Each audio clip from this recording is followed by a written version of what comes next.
Les griots, sorte de troubadours, chantent les louanges du patron pour quelques billets.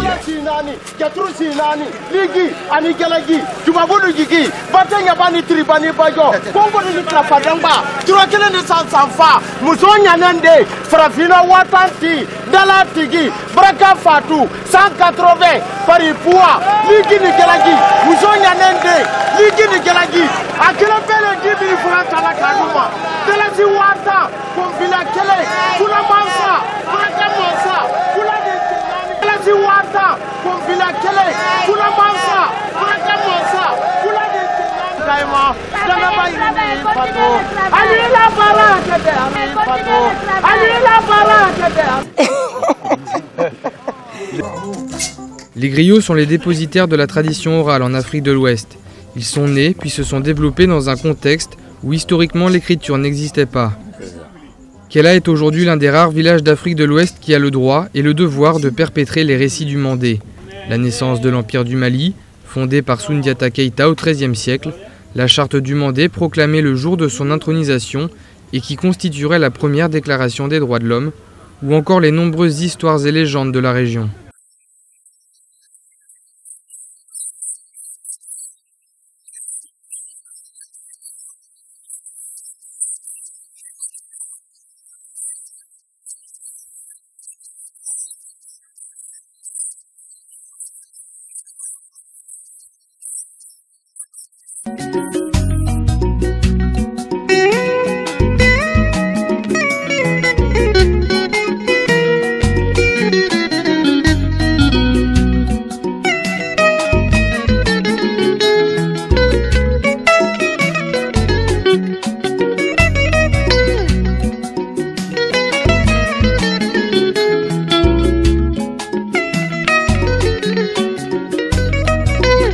Les griots dans notre société, c'est Djeli. Nous on appelle Djeli. Djeli c'est le sang en malinké. Donc l'importance du sang dans le corps humain, c'est la même importance qu'il y a les griots dans notre société. Il doit connaître son peuple, son origine, sa vision des choses. Et non seulement les personnes, les familles, les villages.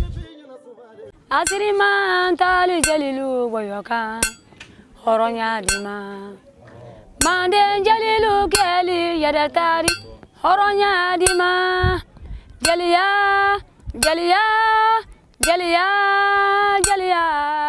Au cours des cérémonies, ils chantent pour rendre hommage, récitent des poèmes venus d'un ancien temps, rappellent les hauts faits des ancêtres.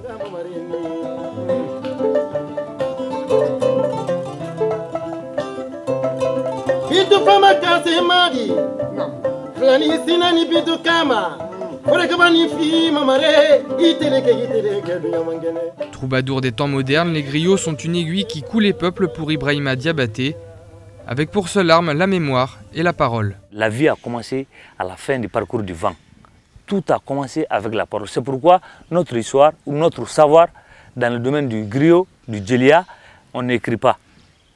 J'ai un grand-père qui m'a dit, et si tu écris ma parole, c'est comme si tu mettais la chaîne. Voilà des paroles qui ne vivront plus. Et si tu prends Kouma, c'est en malinké, Kouma, c'est la tête, Ma, c'est l'homme, si vous voulez Dieu. Ce qui précède l'homme.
Afrique kuma na sakara da biyo kone ma jaraba na nikaya kone muso de te kele mi do wakela kera fele buno gasandi to ka jala di fuga kan jala ka bo jala di jala man kunan jala di kele ma sabo dole be salla dole be balola barakuru kono da ke likele fafa ibarate ka kono ba sanu bi saraka ibarate ka telebe ma sanu bi saraka anya tilike duya man kendere Eto ani jeli muso ko tabu ngara fara sibi ngara fara nyanga magara ba dure ani kure ka sisi ni ka sibi ka tabu sigi ka bango mana sigi kana mini ka sigi ni afata ma ko bika ka bure sigi o be ni ka ko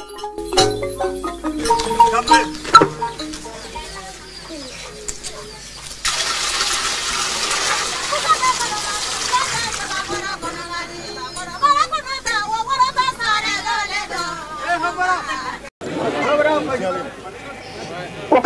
Moi, je ne peux pas vous dire ce que mes aïeux n'ont pas dit avant moi. La sagesse étant bien que l'on ne conserve pas pour soi seul. Les anciens l'ont confié à ceux qui peuvent en profiter. Le vent l'emportera de par le monde. À vous, arrivés de Conakry, à vous tous venus de loin, écoutez ce soir la parole du Soso Bala.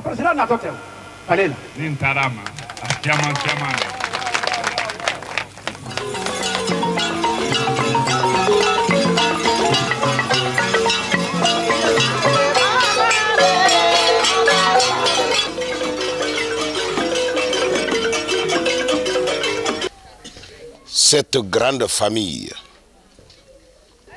dépositaire de l'histoire, qui constitue la bibliothèque de l'Afrique en général, de l'Empire Mandingue en particulier, la famille Dokala. Il y a des bouches plus autorisées ici qui vous feront la généalogie de cette grande famille. Mais la famille s'étend au Mali, la famille Dokala, de Nyagasola, Kita, Kinyeroba, Kumakara, etc. C'est grâce à cette bibliothèque et ces mémoires vivantes de notre tradition millénaire que nous avons encore une connaissance approfondie de l'histoire de l'Empire du Mali.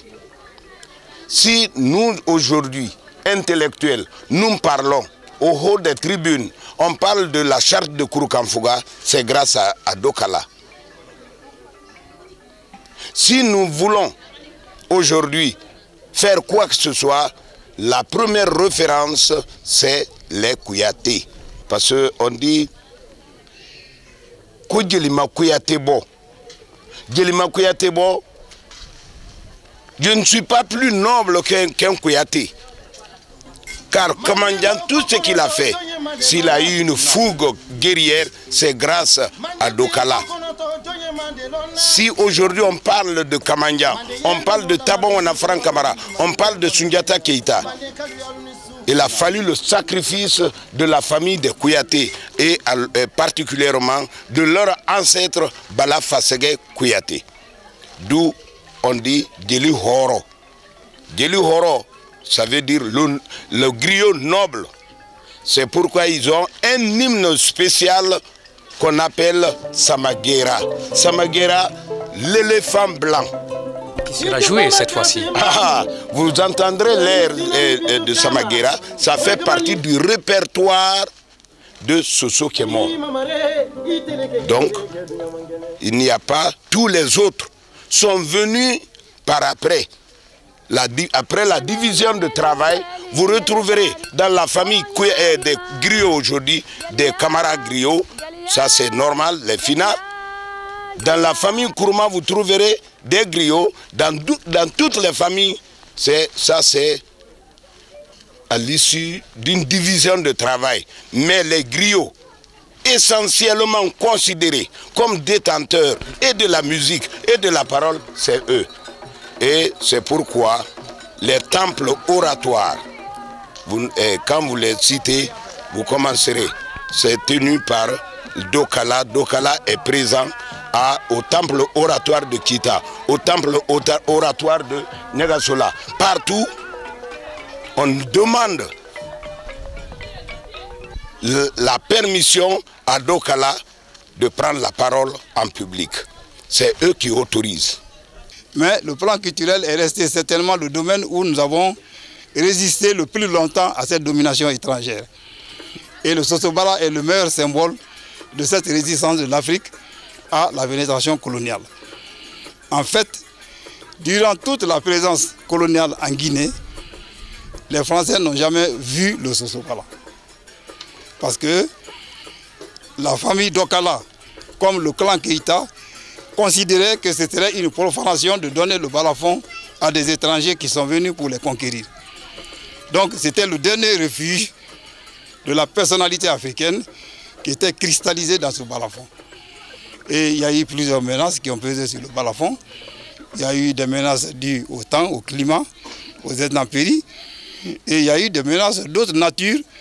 Mais grâce à la vigilance de la famille, à la vigilance du clan Keïta de Niagasola, le balafon a toujours survécu à toutes les tentatives, à toutes les velléités d'enlèvement. Ça me touche énormément parce que je ne pense pas qu'on ait mesuré une seconde la portée de l'acte qu'on posait. Pour nous, de nouveau, c'était la reconnaissance d'un espace culturel réel. Parce qu'on oublie, même en Guinée, je me suis rendu compte que les gens pardon, c'est l'émotion, ne savaient pas quelle importance réelle avait le Sosobala. Et donc, l'importance de Niagasola. On parle beaucoup de culture de paix en ce moment, on parle de paix. Tous les enfants qui applaudissaient vivent la paix. Mais personne n'a pensé, par exemple, qu'on pourrait utiliser le Sosobala, qui est partagé par 9 ou 11 pays de la sous-région, comme héritage culturel commun, pour essayer de faire justement la culture de la paix. Qu'est-ce qui est extraordinaire dans la conservation de ce balafon? Regardez autour de vous, à Niagasola ici, vous ne voyez que des paillotes, des cases en paille, des cases en banco. Extraordinaire.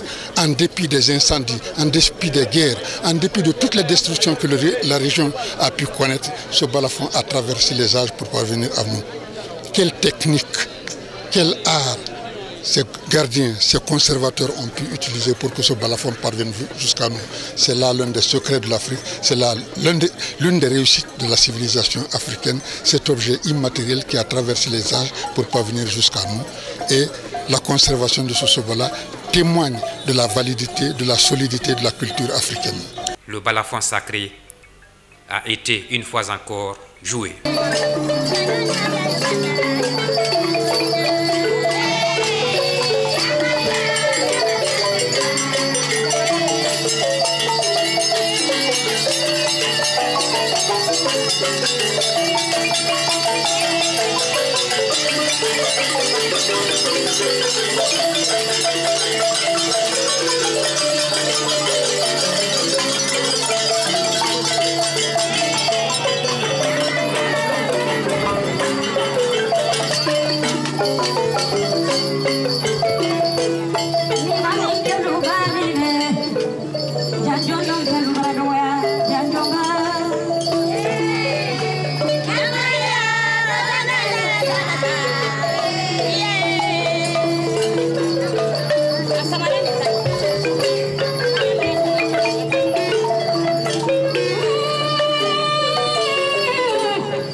Depuis des siècles, le Sosobala a véhiculé ce qu'on appelle la tradition orale.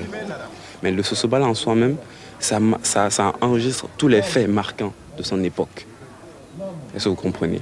Donc, s'agissant de l'islam, l'islam est venu trouver que le Mandé avait déjà une assise, une logique. Donc on n'avait pas besoin de l'islam pour être civilisé. Les Blancs aussi sont venus trouver que cette assise était déjà là. Donc on n'avait pas besoin aussi de l'arrivée des Blancs pour être civilisé. La civilisation, on l'avait déjà en fait. Et le Sosobala qui qui est là dans la famille d'Okala, est le témoin vivant.